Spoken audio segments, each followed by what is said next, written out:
You are listening to all of it on WNYC. I'm Alison Stewart. We continue our series, The Big Picture. That's when we speak to creatives who worked behind the camera to make the Oscar-nominated films of the past year. We continue our conversations with the craftspeople behind the acclaimed vampire film Nosferatu. Costume designer Linda Muir did extensive research into the German fashions of the age and into the history of Transylvania. A particularly challenging look was dressing the menacing Count Orlok, who's, wearing fur from 300 years earlier. The details of Linda's work help tell the story, and every choice is important, from the design of corsets to the fabrication of nightgowns. Linda has since been working with director Robert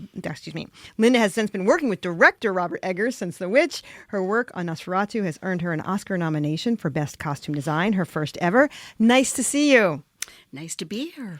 So when you start a new project with Robert Eggers, what is your first step? Well, the first step is, after reading the script, looking through the incredible lookbooks that Robert provides, images,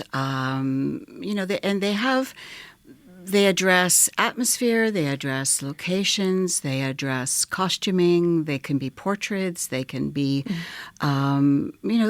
images that he's culled over the period where he was writing the script. And he's used them as inspiration for writing the script, so they are, kind of key. And then from that, I start my own research process and sort of add to all of that. Where does the research process start for you? For me, it starts with reading about the clothing of whatever period the film is set at. And, so I have an extensive personal collection of books, but I also then start ordering books that are specifically for the period of the next film. And once I understand, trying always to think of these as garments, as clothing, as opposed to costuming. Oh, yes. And then trying to sort of figure out if I have an accurate idea of what garments meant certain things at that period, I can start to sort of think about would that apply to different characters? How can I bring out the character of Ellen, for instance? How can I bring out the character of Harding or Anna? And how do they differ? And, you compile it, and you just keep building it and layering it and layering it, and then consulting with Robert always. And we want to let our listeners know we have some of your costumes up on Instagram at all of it WNYC. So this film takes place in 1838, and you said in an interview in Focus Features that 1838 was a very specific year for men and women's clothing. What was unique about that year? It's more importantly, very specific leading up to 1838 for women, because, earlier in the decade, the gigot sleeve and the women's bodices were really, really large, and they start to actually change. They start to become smaller. The forearm starts to change a little bit, and it really is sort of setting up what the silhouette for the 1840s and 1850s become. And so in looking at actual garments from the period, it was really fascinating to me to look inside the sleeves and see, they didn't take all that fabric out. Thinking that the fabric would have been an incredibly, it would have been very dear to people to buy that fabric. And so not knowing what was coming up in designs later on, they would sort of economize and do these crazy little pleats and crazy little folds inside the sleeves. So it was getting my head around, what would, for instance, Anna, a character who is very wealthy, her husband is very wealthy, so she has everything, her children have everything, and they're little tiny replications of, like what she wears. And so she should be dressed right up to the minute. So her wardrobe, she has a change for every script day, and accessories, hair ornaments, flowers, shoes, jewelry, all of that should be right up to the minute, and therefore she sort of looks like a fashion plate, whereas Ellen, clothing is far less important to her. She really just wants to be in love with Hutter, and she really just wants to be rid of Orlok, and so she has fewer costume choices, clothing choices. She has left her home, packed a trunk, and she's now staying with the Hardings. So the script also tells us that she has access to fewer clothing. The colors, what are the colors? Research tells us what are the colors of the day. And then from that, you try to choose what are the colors that character would choose. What are the finishes in the fabrics? Are they velvet? Are they silk? Are they cotton? Are they linen?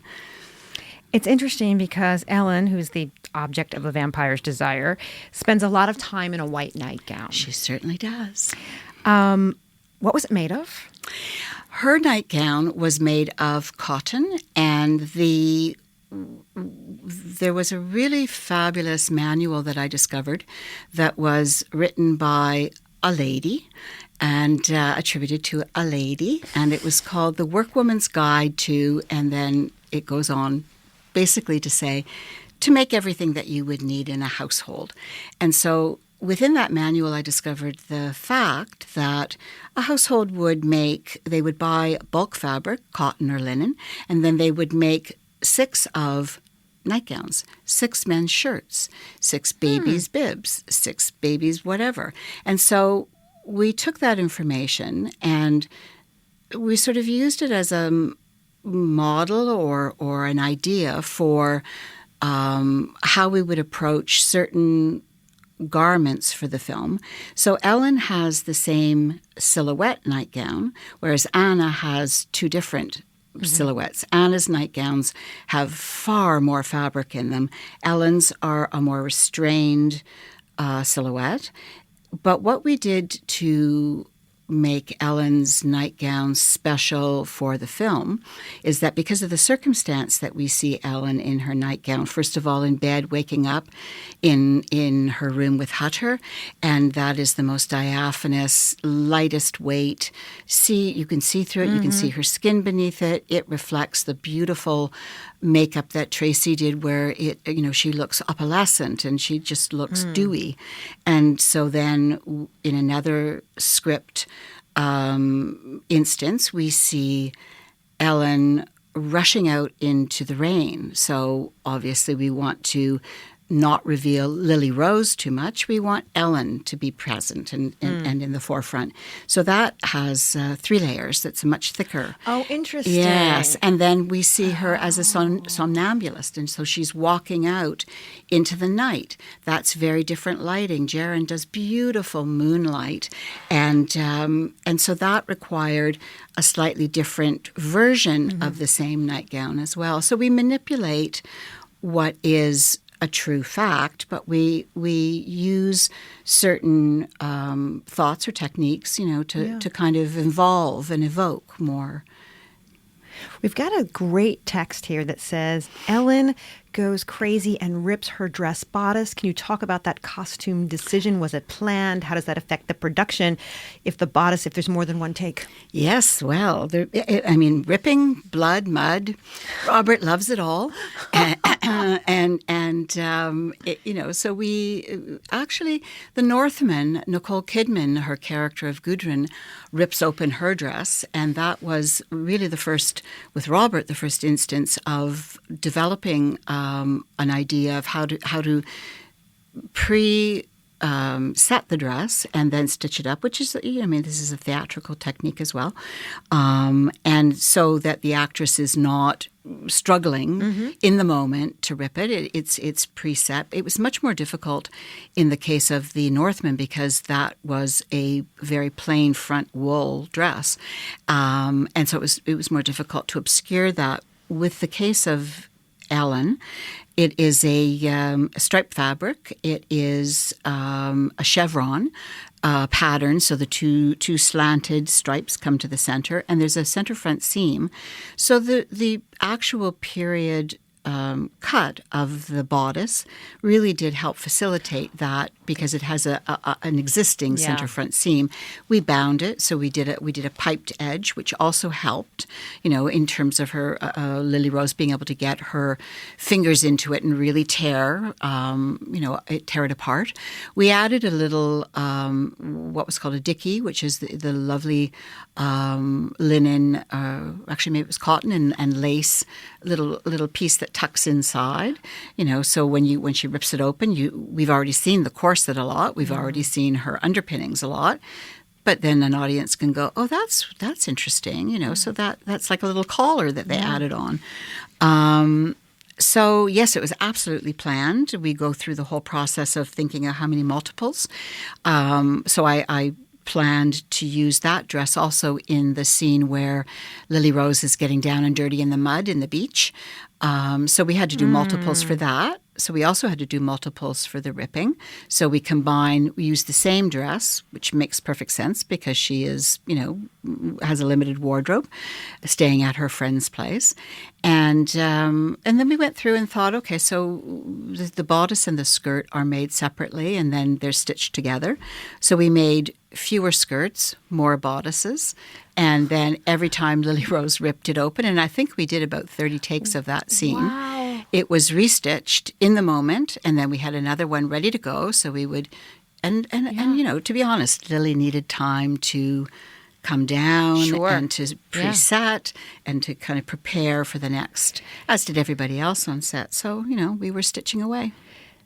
I interviewed Lucis Siqueira for Nightmare Alley. Right. And he said that one detail might not seem like a lot. Like a little button might not seem like a lot to you, but it's 40 feet high on the set. Yeah. What is that detail for you? Got about a minute and a half. That's such a good question.